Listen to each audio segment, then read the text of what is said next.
മുനമ്പത്തെ ഭൂമി വഖഫാണെന്നും അത് തിരിച്ചു പിടിക്കുമെന്നും പറഞ്ഞുകൊണ്ട് ഉമർ ഫൈസി മുക്കം എന്ന് പറഞ്ഞ സമസ്ത നേതാവ് രംഗത്തെത്തിയിട്ടുണ്ടല്ലോ വീണ്ടും. അദ്ദേഹത്തിനെ കുറിച്ച് എന്താണ് വായിക്കുന്നത്?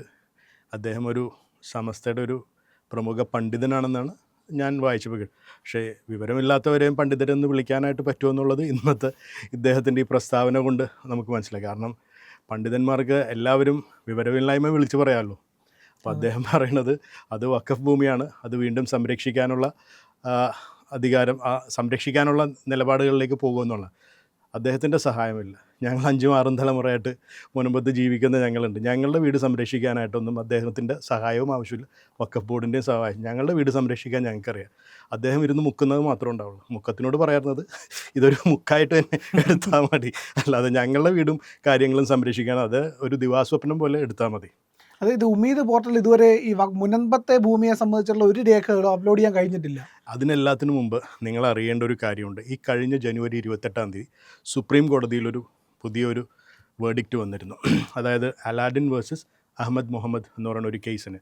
ആ കേസിൽ ഇപ്രകാരം പറയുന്നുണ്ട്. അതായത് ഇപ്പം ഞങ്ങളുടെ കേസ് ട്രൈബ്യൂണലിൽ ഇരിക്കുകയാണല്ലോ. ഇപ്പോൾ ഒരു വഖഫ് ബോർഡ് അവരുടെ ആസ്തിവിവര പട്ടികയിലേക്ക് ഒരു വസ്തു രേഖപ്പെടുത്തുന്നതിന് മുമ്പ് ആദ്യമായി ചെയ്യേണ്ട ഒരു കാര്യമാണ് അവിടുത്തെ നേറ്റീവ്സിന് നോട്ടീസ് കൊടുക്കുക.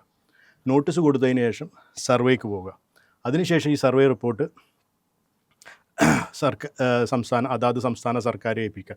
അതിനുശേഷം സർക്കാർ ഒരു ഗസറ്റ് നോട്ടിഫിക്കേഷൻ വരുത്തിയതിന് ശേഷം മാത്രമേ വഖഫ് ആസ്തി വിവര പട്ടികയിലേക്ക് വഖഫ് ബോർഡിന് ഇത് ചേർക്കാൻ പറ്റുള്ളൂ എന്നുള്ളത് വഖഫ് ബോർഡിൻ്റെ നിയമാവലിയിൽ തന്നെ പറയുന്നുണ്ട്. അവരുടെ 4-5 സെഷൻസിൽ പറയുന്നൊരു കാര്യമാണ്. ഇതൊന്നും പാലിക്കാതെയാണ് ഇവരിത് ചെയ്തിരിക്കുന്നത്. അപ്പോൾ ഇങ്ങനെ പാലിക്കാത്ത ഭൂമികൾക്ക് ഇനി ട്രൈബ്യൂണലിൽ അതിന് ആ കേസ് പറയാനുള്ള അധികാരം ട്രൈബ്യൂണലില്ലെന്നും പറഞ്ഞിട്ട് സുപ്രീം കോടതി കഴിഞ്ഞ ജനുവരി 28 പുറപ്പെടുവിച്ചേക്കുന്ന ഒരു വെർഡിക്റ്റ് ഉണ്ട്. ശരിക്കും പറഞ്ഞാൽ മാധ്യമങ്ങളാരും അപ്പോൾ അതിനെക്കുറിച്ച് വേണ്ട ഒരു പരസ്യം ചെയ്തില്ല. പക്ഷേ അതിൽ ഞങ്ങൾക്കിപ്പോൾ കിട്ടിയിരിക്കുന്ന ഏറ്റവും വലിയൊരു ഭാഗ്യവും ഞങ്ങളത് തന്നെയാണ്. കാരണം ഞങ്ങളുടെ ഭൂമി ഈ വക കാര്യങ്ങളൊന്നും പാലിക്കാതെയാണ് അവർ വഖഫ് ബോർഡിൻ്റെ CEO റവന്യൂ ഡിപ്പാർട്ട്മെൻറ്റിന് കൊടുത്തൊരു എഴുത്തിൻ്റെ പുറത്താണ് ഇവർ എഴുതി ചേർത്തത്. അപ്പോൾ ഇനി ഇപ്പോഴത്തെ ഈ വേർഡിക്റ്റ് പ്രകാരം ട്രൈബ്യൂണലിൽ ഞങ്ങളുടെ കേസിന് ഇന്നത്തെ സംസാരത്തിൽ കാര്യം ഇതെല്ലാം അതിലുപരി ഞങ്ങൾ ഇപ്പോൾ ഈ ട്രൈബ്യൂണലിൽ എന്തുകൊണ്ട് കേസ് നീണ്ടു പോകുന്നു എന്നുള്ളതിനുള്ള ഏറ്റവും വലിയൊരു ഉത്തരം ഞങ്ങൾ കൊടുത്തിരിക്കുന്ന കേസ്, എസ്പെഷ്യലി എൻ്റെ ബ്രദർ സെബാസ്റ്റ്യൻ ബിബി കൊടുത്തിരിക്കുന്ന കേസ് പ്രകാരം ഞങ്ങളുടെ വക്കീൽ ഉണ്ണികൃഷ്ണൻ സാറ് ഞങ്ങളൊരു ചോദ്യാവലി വഖഫ് ബോർഡിനോട് ചോദിച്ചിട്ടുണ്ട്. ഒരു ക്വസ്റ്റ്യനെയർ തയ്യാറാക്കി ചോദിച്ചിട്ടുണ്ട്. ഈ ക്വസ്റ്റ്യനെയർക്ക് ഇതുവരെ ഇവർക്ക് ഒരു ഉത്തരവും തരാൻ പറ്റിയിട്ടില്ല. ഇവർ അടുത്ത ആഴ്ച ആ പേപ്പർ കിട്ടിയിട്ടില്ല, ഈ പേപ്പർ കിട്ടിയിട്ടില്ല എന്ന് പറഞ്ഞ് ഇങ്ങനെ നീട്ടിക്കൊണ്ടു പോവുകയാണ്. കാരണം ഈ ക്വസ്റ്റ്യനെയർ പ്രകാരം ഇവരുടെ നിയമാവലിയിൽ തന്നെ പറയുന്ന കാര്യങ്ങളൊന്നും പാലിക്കാതെയാണ് ഈ ഒരു കാര്യങ്ങൾ ചെയ്തിരിക്കുന്നത്. അപ്പോൾ അങ്ങനെ ഒരു കാര്യം നടന്നിട്ടുണ്ട്. അതാണ് നമ്മളിപ്പോൾ ചിലപ്പോൾ ഇപ്പോഴായിരിക്കുള്ള ആൾക്കാർ അറിയുന്നത്. അപ്പോൾ ട്രൈബ്യൂണലിൽ ഇനി ഞങ്ങളുടെ കേസ് കൈകാര്യം ചെയ്യുമ്പോൾ വളരെ സൂക്ഷ്മതയോടെ വേണം ചെയ്യാനായിട്ട്. പിന്നെ ഞാൻ പറഞ്ഞില്ലേ, ഇതുപോലെ ഇപ്പോൾ ഇന്ന് ഈ മുക്കം ഫൈസിനെ പോലെ വിവരം കെട്ടവന്മാർ വഖഫ് ബോർഡിൽ മെമ്പർമാരായിട്ട് ഇരുന്നത് കാരണമാണ് ഇത്രയും വിവരമില്ലായ്മ ഇവർ ചെയ്തത്. ഈ ഒരു പാവങ്ങൾ എന്തുകൊണ്ട് ഈ ഒരു മുനമ്പം അവർ എന്തുകൊണ്ട് ഇവർ തിരഞ്ഞെടുത്ത്? അപ്പോൾ എനിക്ക് മുക്കം ഫൈസിനോട് പറയാറുള്ളത് അദ്ദേഹം അവിടെ ഇരുന്ന് മുക്കൽ മാത്രമേ ഉണ്ടാവുള്ളൂ, ഞങ്ങളുടെ കാര്യം ഞങ്ങൾ തീരുമാനിച്ചോളാം. ഈ പറയുന്ന ഉമീദ് പോർട്ടലിൽ ഞാൻ നേരത്തെ സൂചിപ്പിച്ച അവിടെ ഒന്നും ഒരു രേഖകൾക്ക് ഇതുവരെ അവർക്ക് നൽകാൻ കഴിഞ്ഞിട്ടില്ല. എന്നിട്ടും ആവർത്തിച്ച് പറയുകയാണ് ഇത് സേട്ടൻ്റെ ഭൂമിയായിരുന്നു, ഇത് ഫറൂഖ് കോളേജിൽ കൊടുത്തായിരുന്നു. എന്ത് ആധികാരികതയോടെയാണ് അവർ പറയുന്നത്? അതാണ് ഞാൻ പറഞ്ഞത്, വിവരം കെട്ട പണ്ഡിതന്മാരാണ് ഇങ്ങനെയുള്ള വിവരമില്ലായ്മ വിളിച്ചു പറയും. ഇത് നമ്മൾ അറിയേണ്ട ഒരു കാര്യമുണ്ട്. ഈ സേട്ടു എപ്രകാരമാണ് ഇത് ഫറൂഖ് കോളേജിന് കൊടുത്തിരിക്കുന്നത്? സേട്ടു ഇത് ഫറൂഖ് കോളേജിന് കൊടുക്കുകയല്ല, സേട്ടു ഇത് ഫറൂഖ് കോളേജിന് കച്ചവടം ചെയ്താണ് ചെയ്തിരിക്കുന്നത്. എന്ന് കൊടുത്ത് അന്ന് അദ്ദേഹം 1 ലക്ഷം രൂപയ്ക്കാണ് ഇത് വിറ്റിരിക്കുന്നത്. ഇത്രയും പറയുന്ന ഈ പ്രദേശം ഇവർ പറയുന്നത് 400 ഏക്കർ, ശരിക്കും 137 ഏക്കറേ ഉള്ളൂ. അന്ന് സേട്ടു ഇത് ഫറൂഖ് കോളേജ് കൊടുത്ത്, സേട്ടുവാണ് ഏറ്റവും വലിയ കള്ളൻ. അദ്ദേഹം ഇത് 1 ലക്ഷം രൂപയ്ക്കാണ് വിറ്റിരിക്കുന്നത് അന്ന്. അതിന് വ്യക്തമായ രേഖകൾ ഞങ്ങളെല്ലാം സൂക്ഷിക്കേണ്ടത്. അത് വ്യക്തമായ രേഖകൾ ഫറൂഖ് കോളേജിൻ്റെ കൈകളിലുണ്ട്. അവരത് കോടതിയിൽ കൊടുക്കുകയും ചെയ്തിട്ടുണ്ട്.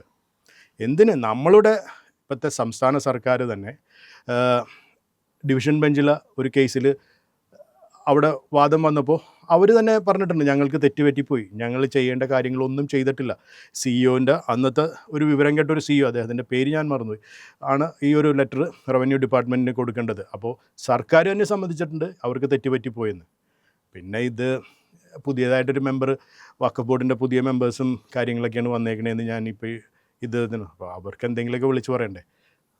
മുനമ്പം വഖഫ് ബോർഡിനെന്നും ഒരു ദിവാസ്വപ്നമായിട്ടിരിക്കും. മുക്കം ഫേസിനോട് പറയാനുള്ളത് അവിടെ ഇരുന്ന് മുക്കിയാൽ മാത്രം മതി.